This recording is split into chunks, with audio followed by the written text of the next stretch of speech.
Ed's Corner number 22, July 4th, 2023. Belle Meade Mobility Study. And you thought we were done with Belle Meade. Not bloody likely. Okay, Seinfeld says it's better. Well, not so much the plaza as the general area. Getting around it, getting through it, getting around in it.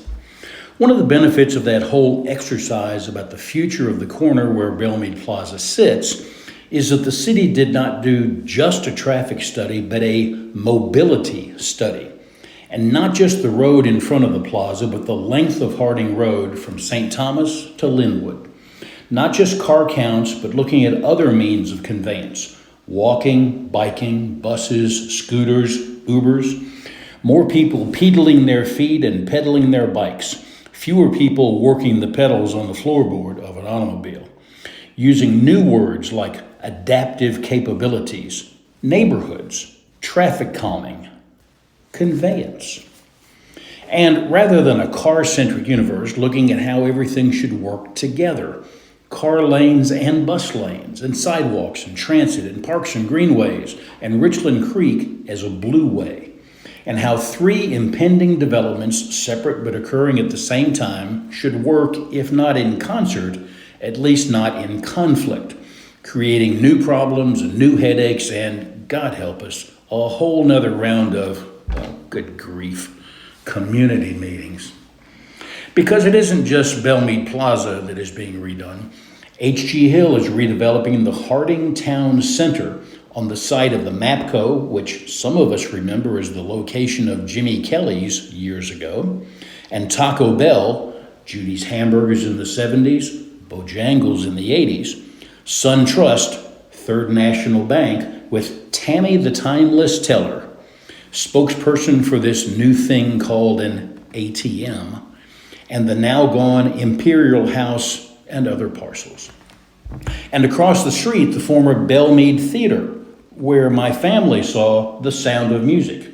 It ran there, if you recall, for an entire year. And we saw Dr. Zhivago. I saw it twice. And Patton, twice. And the next to last week it was open, Lawrence of Arabia, all on that magnificent 70 millimeter screen. It became Bookstar, then Harris Teeter, but when Kroger bought Teeter, it closed and has sat idle since 2015.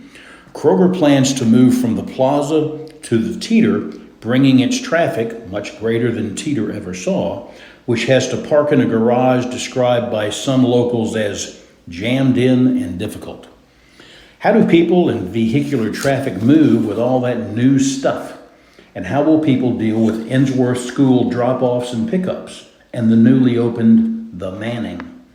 Since it is impossible to add more lanes, NDOT will focus on signalization and coordination, and traffic calming and roundabouts in the adjacent neighborhoods, and developing a multi-Metro Council district area plan, and developing a larger plan, a regional plan. From where does the traffic that ends up here come? TDOT is working on a separate track. Harding, Woodmont, Whitebridge are all actually in their domain in matters of planning and construction. And their plans, flyover bridge yes, flyover bridge no, are still being developed. Oh, developed, that's you. This mobility plan is a model for developers. Traffic studies will no longer be just car counts, no longer be just, at least we're not making traffic worse. No, your traffic studies will need to include all of the means of conveyance. There's that word again. And you will have to show how your development will make traffic and overall getting around not just not worse, but better. Go to the NDOT website and look at the several items related to the mobility study. What went into it, not just the end result. The day is coming when even the smallest development will need to look at all of these factors, so get used to it now. Think you can get by without all of this being expected in your future developments? Not bloody likely.